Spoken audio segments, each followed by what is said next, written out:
Bonjour à toutes et à tous, Martin Kiefer, j'espère que vous allez bien. C'est avec plaisir que je vous retrouve aujourd'hui pour cette nouvelle vidéo pour le match Croatie-Espagne dans le cadre de l'Euro 2020. Phase finale, c'est les huitièmes de finale. Donc un beau match, une belle affiche avec les Croates qui ont quand même une cote de 7,25 qui est assez grosse par rapport à l'Espagne qui a une cote de 1,62. Pourtant les Espagnols n'ont pas fait une phase de groupe impressionnante, mais c'est vrai qu'on sent que l'équipe croate est un peu sur le déclin. Il y a de grands joueurs cadres de cette équipe qui sont partis depuis la finale de la Coupe du Monde 2018 en Russie, notamment Rakitic, Mandzukic ou encore Subasic le gardien. Et c'est vrai qu'on sent que maintenant Modric a beaucoup plus de mal avec son groupe, son collectif, et c'est d'ailleurs lui qui a permis la qualification de la Croatie de justesse face à l'équipe d'Écosse de mémoire.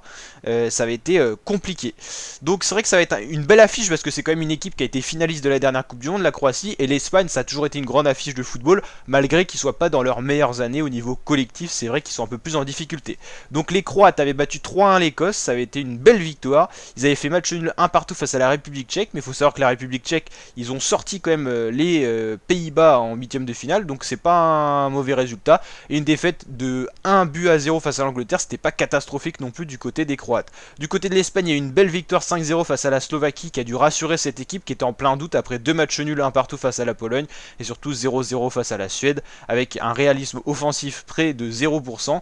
Et là, ça c'est quand même un petit peu... Enfin, ils sont passés du tout au tout. Ils sont passés d'une équipe qui marquait pas du tout à une équipe qui a surpassé l'équipe de Slovaquie et qui a dû se rassurer. La Rora est en train de se retrouver un petit peu malgré qu'il manque quand même d'un gros attaquant à l'époque de Fernando Torres ou encore des Xavi Alonso au milieu de terrain ou Iniesta. C'est vrai que ça manque un peu de milieu technique capable de distribuer de très bons ballons et d'attaquants capables de finir, malgré qu'il y a Alvaro Morata qui est très critiqué. C'est vrai qu'il a du mal à finir, mais on peut pas lui en vouloir qu'à lui. Il y a un manque de milieu de terrain qui distribue les bons ballons aux attaquants, donc c'est vraiment un ensemble. C'est pour ça qu'il y a une possession de balle importante, mais il y a un manque de finition accru dans cette équipe, et le problème n'est pas prêt forcément de se régler, surtout face aux grosses nations qui vont affronter. Mais si l'équipe reste solide défensivement comme elle a été, elle n'a pas beaucoup souffert pour l'instant, donc on peut pas trop savoir, l'Espagne peut quand même faire quelque chose, donc attention quand même à cette équipe. J'ai pronostiqué quand même un 2-1 face à la Croatie sur mon site de prono, parce que je sens bien l'Espagne surpasser les Croates, sachant que les Croates sont pas dans une grosse période, ils ont été en difficulté dans les phases de groupe, alors qu'ils n'avaient pas forcément une phase de groupe hyper relevée, quoi, qui est quand même l'Angleterre, mais l'Écosse et la République tchèque, ils ont galéré longtemps face à l'Écosse, face à la République tchèque ça a été compliqué, donc voilà. Et ça sera un match donc à suivre aujourd'hui à 18h, juste avant le match France-Suisse, qu'on suivra bien sûr sur ma chaîne YouTube. Il y aura une vidéo attitrée. Je tiens également énormément à vous remercier parce qu'on est de plus en plus nombreux et nombreuses sur la chaîne YouTube. Donc ça c'est un gros merci à vous.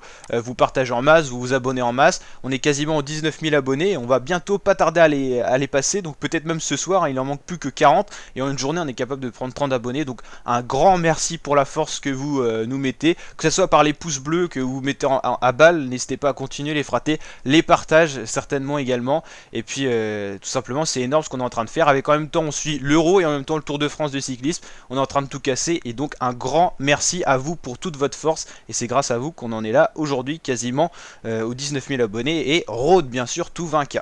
En tout cas un match Croatie-Espagne qui sera une très belle affiche après la Belgique qui a éliminé le Portugal hier sur le score de 1-0, alors que les Portugais ont fait quasiment 29 tirs. Ils n'ont pas été en réussite les Portugais malheureusement, sortis en 8ème comme à la Coupe du Monde 2018 face à l'Uruguay sur un score de 2-1, on s'en rappelle. Donc voilà les fratés, n'hésitez pas à liker, partager, vous abonner, je vous dis à très bientôt pour de nouvelles vidéos. Ciao ciao.